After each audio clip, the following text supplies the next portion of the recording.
And please turn back in the church Bibles to page 880. In the church Bibles, page 880. And that will take you back to Luke chapter 21. And we're looking at verses 5 through 19 this morning as we pick up our series in Luke after the Christmas period. There is translation opportunity for you. If you feel you would like and benefit from translation, then do scan that code and it will take you to an app which will seek to translate what is being said, and you can follow along. So page 880 and chapter 21, verse 5. And the title of our sermon this morning is Normal Days. Normal Days. And the aim of the title, just to get it in our minds, is to try and help us really appreciate that what we read in this first half of our passage here, up to verse 19, isn't something out of the extraordinary in terms of the days that we live in, or in terms of the days that these people lived in. They were normal events. So next week, when we look at verses 20 through 38, we will consider some things that are much closer to the end, even the return of Jesus Christ. But here in this passage, we want to take in that the things that Jesus is speaking about, they are normal. We use sometimes the phrase last days, and by last days we mean all the time from Jesus' ascension into heaven till he comes again. And we need to understand that that period is a period for most of us of normal days, where the things that we look at in these early verses are things that are normal to life. But first, there is a background to Jesus' whole teaching in this chapter. And it can be summed up with our first heading, which is the rejected stone. The rejected stone. And that's speaking of Jesus. He is the rejected stone.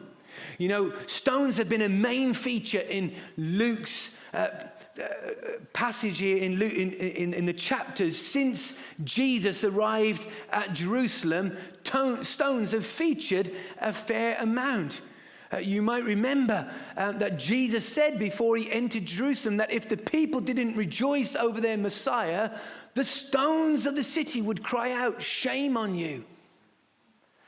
And then when Jesus was weeping over the city, he said, "The days are coming when your enemies won't leave one stone upon another." And then in the city, he told the parable of the wicked tenants who had been given management of the vineyard and how they had killed the owner's son. And Jesus spoke about the stone the builders rejected becoming the cornerstone. And he was speaking of himself. And now in verse 5, we find some in the crowd talking about stones. Verse 5, and while some of them were speaking of the temple, how it was adorned, how it was dressed with noble stones.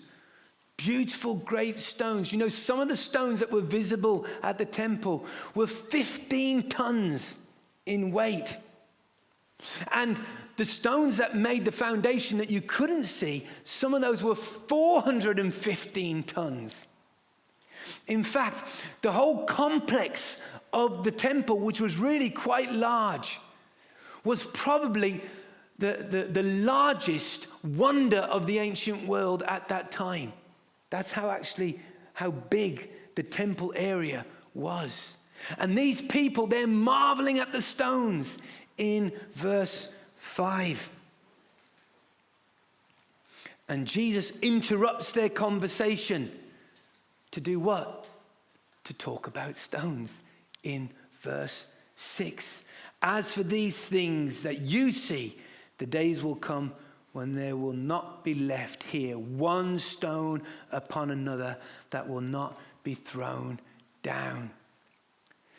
You know, I hear that vinyl records are back in fashion. Okay, and you can, you put your stylus and your little arm in the needle and it plays wonderful music. But that's what I kind of grew up with. And you could be listening to your vinyl record in the living room, all happy, and then one of your brothers or sisters will bump into the record player and end of the song. And what a horrible noise, and it grabs your attention. Well, in a way, Jesus does that when he interrupts these people. They're waxing lyrical. They're speaking about the grandeur of the temple.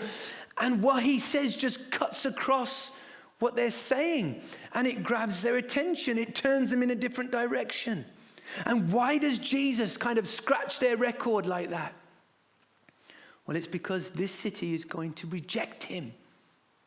They're going to reject their Messiah. And he wants them to grasp a hold of the severity of rejecting him. The only outcome for rejecting Jesus is judgment and destruction. And he knows that. And it was true for them. And it is true for everyone here today. It hasn't changed. The rejection of Jesus is judgment and destruction. Just go back one page to chapter 19 and verse 41. We considered this some weeks back before Christmas. Chapter 19, verse 41. But this is Jesus riding the donkey and approaching Jerusalem. And when he drew near and saw the city, he wept over it, saying, would that you, even you, had known on this day the things that make for peace. But now they are hidden from your eyes. For the days will come upon you when your enemies, that's going to be the Romans, will set up a barricade round you and surround you and hem you in on every side and tear you down to the ground, you and your children within you, and they will not leave one stone upon another in you. Why? Because you did not know the time of your visitation. You did not choose to recognize your Messiah when he came and visited you, Jerusalem. You rejected him.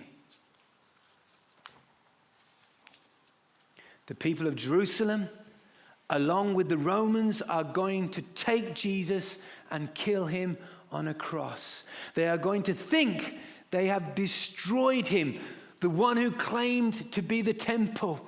They're going to feel like they've torn him down and thrown him out.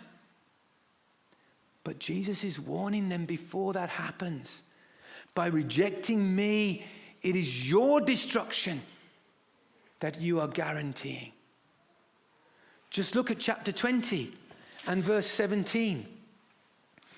This is Jesus finishing up that parable of warning to the religious leaders for rejecting him. And he says in verse 17, well, it says in verse 17, but Jesus looked directly at them and said, what then is this that is written?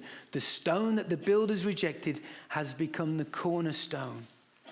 Everyone who falls on that stone will be broken to pieces. And when it falls on anyone, it will crush him or her. And that mighty stone, it will fall on Jerusalem. And every temple stone will be thrown down. Jerusalem will be totally destroyed by the Romans in 70 AD. The stones of the whole city were thrown down by them. And listen, that event was the visitation of the risen Jesus Christ in judgment upon them. It was the Son of Man coming in a cloud with power and great glory. Verse 27. More of that next week. So keep in mind, the rejection of Jesus is the background to all he says here. And it is the reason judgment falls. Now, one needed bit of information before we get on to these normal days. And that is that Jesus is teaching these things about 30 AD. Jerusalem will be destroyed in 70 AD. And what he speaks of from verse 7 to 19 relates firstly to the 40-year period between AD 30 and AD 70. He is speaking to this generation, we're told in verse 32. And they will live to see his words come true. Verse 33.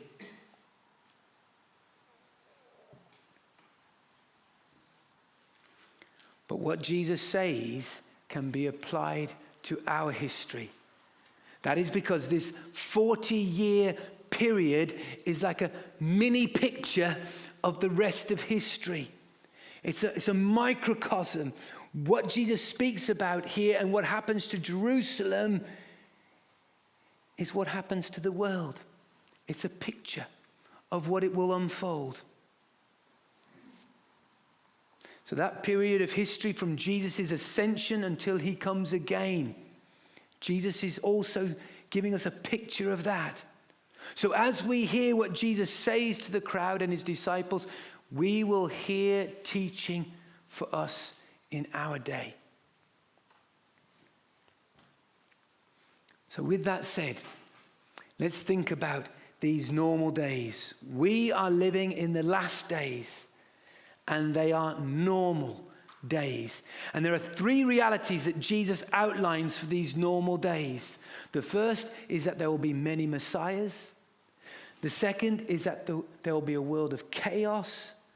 And the third is that the church will suffer persecution. Three things for normal days. So let's think about many messiahs and a world in chaos.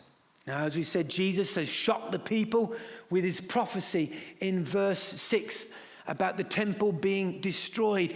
And they, the crowd, ask him two logical questions in verse 7. When will these things happen? And what will be the sign that they are about to happen? Those are fair questions, and that's what they ask. When will these things happen? What will be the sign that they are about to happen? But when Jesus responds in verse 8, he doesn't answer these questions. He brings them back to how they should live in normal days, in the last times, before the end times. So look at the end of verse 9. Jesus says, for these things must first take place. The things he's now talking about, they must first take place. But the end will not be at once. Before you even start thinking about the end, let me tell you about the things that are first going to be happening. Happening in the normal days of life. So Jesus redirects them away from signs that show the end. And he brings them back to realities that are part of normal living in the last days. And what things does he bring them back to? Well, the first two are, there will be many messiahs and the world will be in chaos. We see that in verse 8. And he said, see that you are not led astray, for many will come in my name, saying, I am he. Many will claim to be the Messiah. Either they will claim it directly, or they will be claiming the position of the Messiah, one like the Messiah. I am a Messiah. They will be saying, many will do that. And they will say, the time is at hand. I know the time of the end. I'll talk to you about it. And then Jesus says in verse 9 that also in these normal days there will be wars and tumults, wars and great disorder. And Jesus goes on in verses 10 and 11 really to expand that picture of wars and disorder. He says nations will rise against nation and kingdom against kingdom. There will be great earthquakes, and various places there will be famines and diseases. And there will be terrors and great signs from heaven. God will be speaking. There will be disorder in creation, and there will be disorder in the world, in society. Isn't that what we see even now? In our days? And in the midst of all these realities, Jesus doesn't say it's important they know the exact when and the exact how of the end. No, instead, Jesus gives them 3 commands. He says, don't be deceived, don't follow deceivers, and don't be frightened. Look at verse 8 again. And he said, see that you are not led astray. Don't be deceived. And at the end of verse 8, he says, do not go after them. Don't follow these deceivers. And then in verse 9, as he moves on to the wars and the disorder, he says, do not be terrified. Don't be frightened. People will arise who behave like messiahs. They will claim special knowledge. The time is near. I know things you don't. We have many messiahs today. Some of them are world leaders. Some of them are billionaires. There are many prophets and apostles in the church and on the internet who behave like messiahs, claiming they know all about the end. They can give you the signs. There are many pastors and preachers who have an unhealthy fascination with the very end. Don't be deceived by them. That's what Jesus says. Don't follow them. They will destroy you. They will destroy you spiritually and potentially physically. Don't go near them. History is filled with messiahs who knew the end times better than the Bible, and they deceived and they destroyed those who followed them. Don't you follow them. And don't be frightened. Many of these messiahs love to talk about wars and disorder and earthquakes as signs of the end. But they are not signs of the end. They are the realities of normal days. Look at verse 9. First, these things must happen. So if you hear someone shouting about earthquakes and floods and wars and claiming that they are signs of the end, don't follow them. Don't be deceived.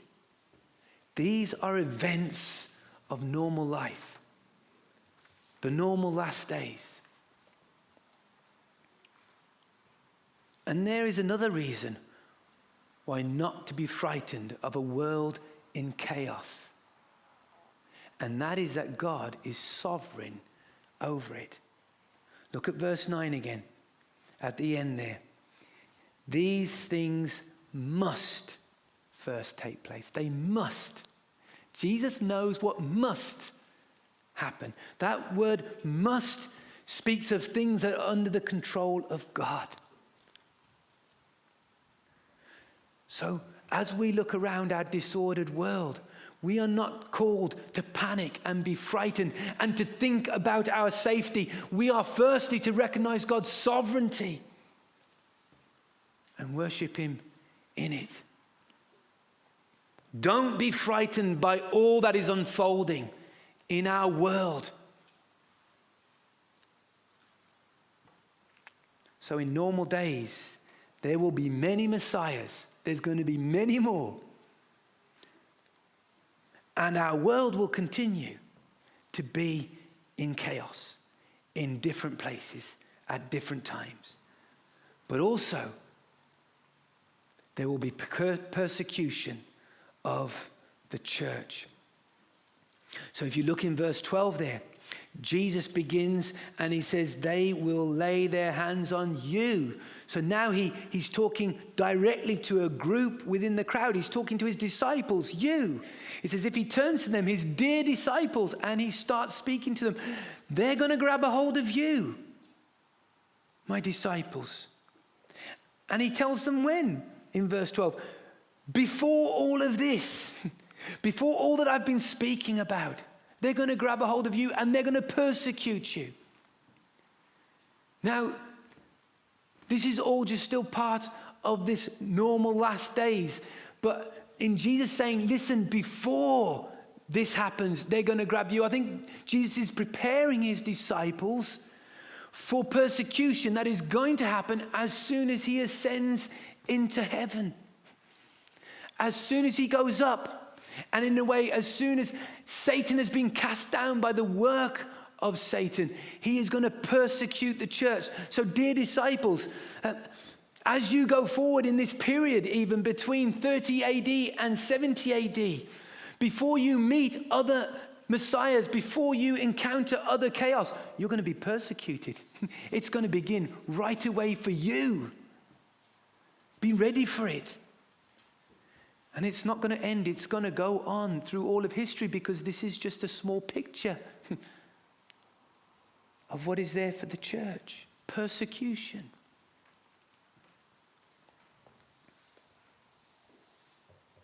And certainly the book of Acts bears that out, even as we saw in the children's talk.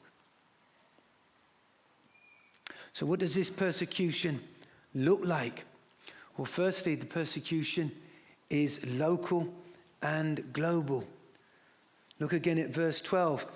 We're going to see that it can be among the ordinary people that persecution starts. It says, they will lay their hands on you and persecute you. Who are the they? Well, they're not the authorities, they're not the powers, because these they hand them over to the synagogues and to the kings and the governors. So this they are the people down at the ordinary level. They will persecute you. And verse 16 bears that out, doesn't it? You will be delivered up by them also. By whom? By your parents, potentially. By your brothers. By your relatives. By your friends. Persecution can be right down at the most intimate level. At the ordinary level of life. And we've only got to look around at different situations. Look at where someone converts, maybe from Islam to Christianity.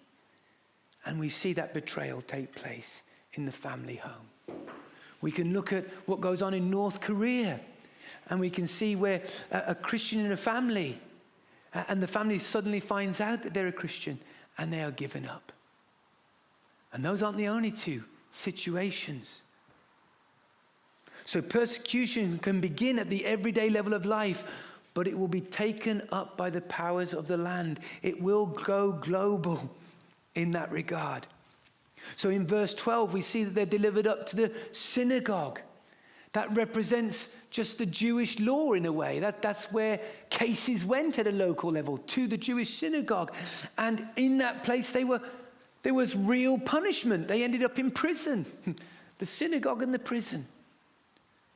But we also see that there is Gentile authority, because they're handed over to governors and to kings as well. And so, as we said, verse 12 could be a summary of the church's persecution that we see if we read through the book of Acts. The disciple James was beheaded by Herod. Stephen was stoned to death by the Jewish authorities. Paul was imprisoned many times. And many unremembered Christians in Acts who were scattered around lost their lives in the early months of believing in Jesus, or in the early years of believing in Jesus. Persecution is part of normal living. But did you know that persecution is also a golden opportunity for us? Verse 13, this will be your opportunity to bear witness to Jesus, of course. What a radically different perspective Jesus tells us to have about persecution. Yes, it can be frightening, and I do not want to in any way lessen the reality of terrible persecution that is going on in the world right now. It is horrific what one human can do to another, and what the hatred of Christ and Christianity can cause someone to do to a Christian. I cannot lessen that. So it can be frightening. So it can be painful. and it isn't to be carelessly sought out. But we are not to resent it. We're not to run from it in fear. See it for what it is, an opportunity to bear witness to Jesus in a situation you could never have engineered or brought about, but God has. That's why it's a golden opportunity. And if you read through Acts, you'll see the golden opportunities that Jesus gives Peter and John to testify to the religious authorities. You'll see the golden opportunities that Jesus gives to Paul to witness to kings and to governors.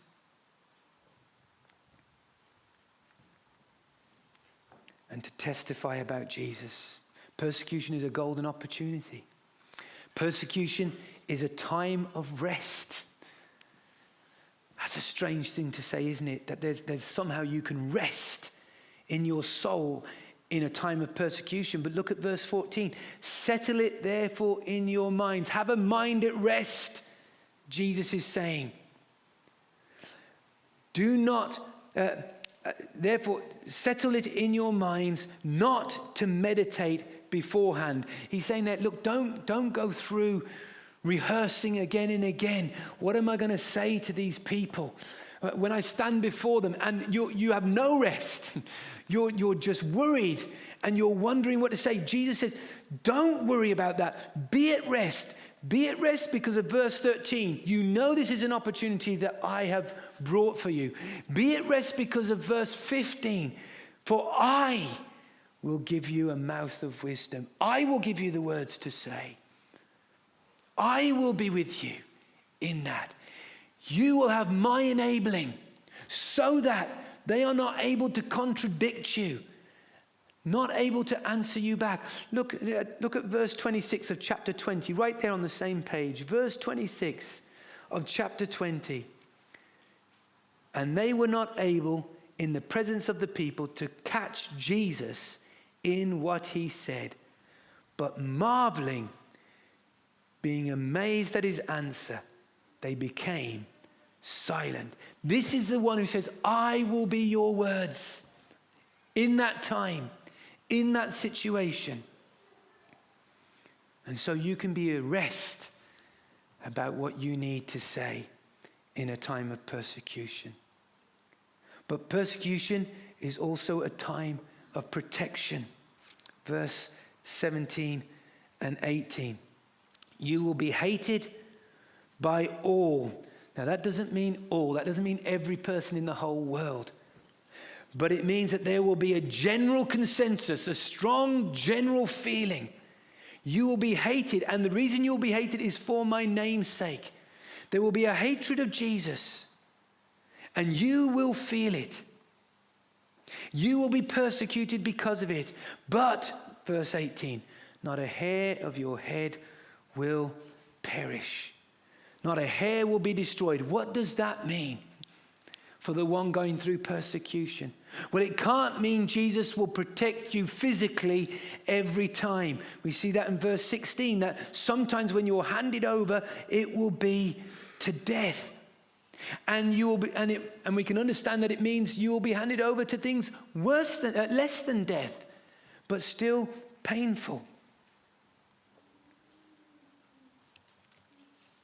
Maybe Job, that Old Testament believer, can help us here. You know, in the story of Job, in the account of Job, we realize that Job couldn't be touched, even by Satan, without God allowing it. No one could touch a hair on his head without God allowing it. That's true for us, should we enter persecution. But also with Job, ultimately, everything was restored to Job. You could say all his hairs were given back. Even in that life, he had everything returned to him and more. And for everyone who trusts in Jesus in persecution, that will be true. There is coming a day of glory when the perishable will put on the imperishable. And there's coming a day for the faithful where they will stand in glory and they will say, not a hair of my head is lost. I have been restored completely. I have all that I had before and more. And in Job again, we see that in all of Job's sufferings, his soul was secure through it all. He could say, I know that my Redeemer lives. I know that my Redeemer lives. In the deepest pit of his suffering, I know that my Redeemer lives. That is true for all who put their trust in Jesus. I know he lives. Jesus has already commented on this protection that we have back in Luke chapter 12. He says, do not be afraid of those who kill the body and after that can do no more. But I will show you whom you should fear. Fear him who, after your body has been killed, has authority to throw you into hell. That's God himself. Yes, I tell you, fear him. Are not 5 sparrows sold for 2 pennies? Yet not one of them is forgotten by God. Do you think any Christian suffering in a prison is forgotten by God? Indeed, the very hairs of your head are all numbered. Don't be afraid. You are worth more than many sparrows. You know, in the book, Under Their Very Eyes, which is an autobiography by a man called Tom Hamlin, who was a Bible distributor in countries that are closed to the gospel. There's a story in that book, and I can't remember whether it's about Tom or it's about another man who also distributed Bibles, but it's about one of them.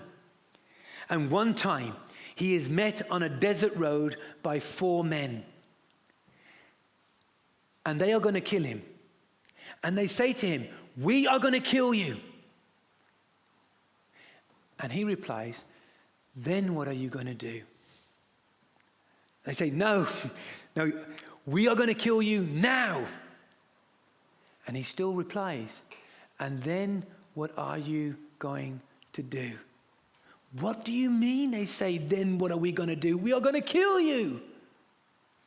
And he said, you can't take my life. My life is safe in Jesus. Do you know what those men did? They walked away. But if they hadn't, if they had killed him, it would still be true that not a hair of his head perished. His spiritual head of hair would have remained all accounted for. Finally, persecution is to be endured. We see that in verse 19.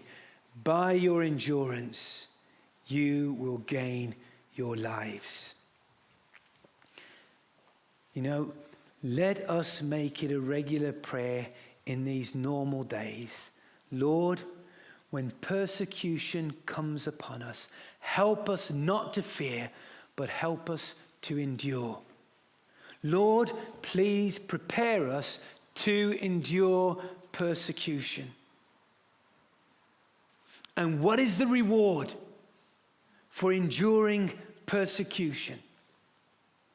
Verse 19, you gain your life. You gain your life. Take in the paradox of that. Take in the upside down truth of that.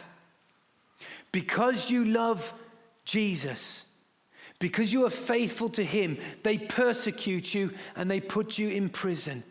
Because you don't deny Jesus, but you testify to him, they keep you in prison. And there they take your family from you.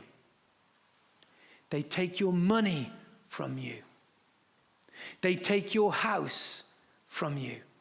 They take your freedom from you. They take your clothes from you. They even try to take your mind from you.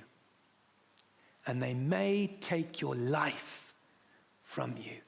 They may take everything. They do.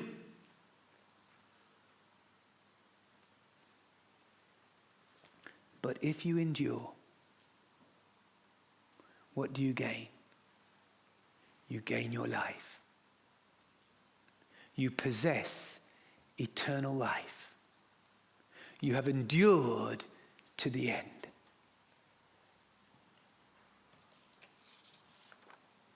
Listen to Hebrews chapter 12.